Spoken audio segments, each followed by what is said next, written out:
Halo, assalamualaikum warahmatullahi wabarakatuh. Ketemu lagi dengan saya di video kali ini. Kita akan membahas tentang hantu kuyang yang terkenal di daerah Kalimantan. Kuyang adalah manusia yang sedang menimba ilmu hitam demi kehidupan yang abadi. Kuyang hingga saat ini masih menjadi sosok makhluk kejadian. Sosok kuyang tidak jauh beda dengan hantu kepala, namun kuyang tidak hanya berbentuk kepala, melainkan kepala yang dapat terbang dengan isi perut yang terburai. Sebagian besar yang mendalami ilmu hitam ini adalah wanita. Konon seorang yang menimba ilmu kuyang pada siang hari akan tampak layaknya manusia biasa, akan tetapi selalu memakai penutup leher untuk menutup semacam bekas operasi, karena katanya pada malam hari kepalanya akan terlepas dari tubuhnya. Kuyang sangat gemar memakan janin dari ibu yang sedang hamil ataupun baru melahirkan. Ini disebabkan karena menurut kepercayaan, dengan memakan janin tersebut kekuatan kuyang akan semakin kuat. Menurut cerita, manusia dapat menjadi kuyang bila menggunakan minyak kuyang atau minyak kawiyang. Nah, ini adalah salah satu bentuk pesugihan ilmu hitam di Kalimantan yang mempunyai sejarah panjang yang mengiringi peradaban suku-suku di tanah Kalimantan. Minyak ini masih banyak diburu orang untuk berbagai keperluan, karena termasuk ilmu hitam. Minyak ini hanya beredar di kalangan tertentu. Kuyang merupakan siluman berwujud kepala manusia dengan isi tubuh yang menempel tanpa kulit dan anggota badan yang dapat terbang untuk mencari darah bayi. Makhluk ini dikenal masyarakat di Kalimantan Barat. Kuyang sebenarnya adalah manusia atau wanita yang menuntut ajaran ilmu hitam untuk mencapai kehidupan abadi.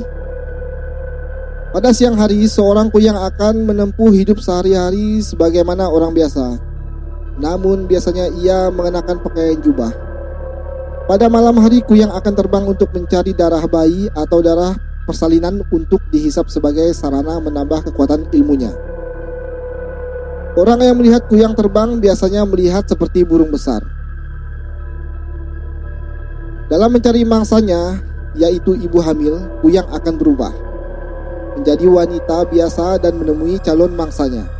Kemudian kuyang akan mengelus-ngelus perut dari ibu hamil tersebut, dan besoknya janin yang dikandung akan hilang secara mendadak karena pada malam harinya telah dimakan oleh kuyang. Selain itu, kuyang bisa berubah menjadi burung atau kucing. Masalahnya, yang disebut kuyang ini bisa beranak pinak dan turun-menurun, karena mereka adalah manusia biasa yang dalam kesehariannya tidak beda dengan masyarakat umum, bergaul dan berbaur.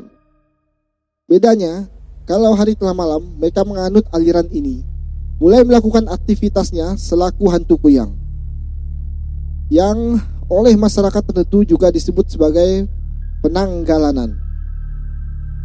Mereka bisa menghilang atau terlihat sesuka hati mereka. Untuk tak terlihat jelas, mereka jika berjalan selalu berbalik rambut menutup wajah. Kerjanya mencari orang yang hendak melahirkan. Jika bertemu, maka orang tersebut akan dihisap darahnya sampai mati. Dan apabila ada orang yang mati beranak, secara umum masyarakat pasti menjaga kuburan orang yang meninggal, karena apabila tak dijaga maka kuburan itu bisa terbongkar dan mayatnya hilang atau raib entah dibawa kemana. Kuyang ini tidak berjalan dengan badan yang utuh. Mereka selalu menyembunyikan badan mereka di balik pintu atau belakang lemari, atau di samping ranjang yang terlindung kelambu, atau di mana saja yang bisa dijadikan tempat berlindung. Setelah badannya bisa disembunyikan, kepala-kepala mereka lalu tercabut, meninggalkan badan mereka dengan isi perut terburai, dan ikut terbang keluar rumah. Mereka berterbangan dari rumah ke rumah mencari orang yang meninggal atau hendak melahirkan. Kerja dan sifatnya sama dengan hantu orang. Menurut cerita, darah orang yang akan melahirkan itu rasanya amat manis bagaikan madu. Lalu jika dalam beberapa hari mereka tidak mendapatkan mangsa, mereka akan menjadi ganas dan kesakitan, serta kehausan tak terkira. Tapi jika sudah mendapatkan darah atau kuburan baru, barulah tubuh mereka menjadi segar dan tak lagi merasa dahaga.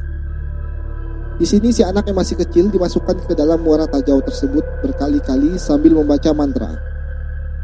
Dengan demikian anak tersebut menjadi anggota keluarga mereka. Gentong tersebut diberi nama Tajau Kuyang.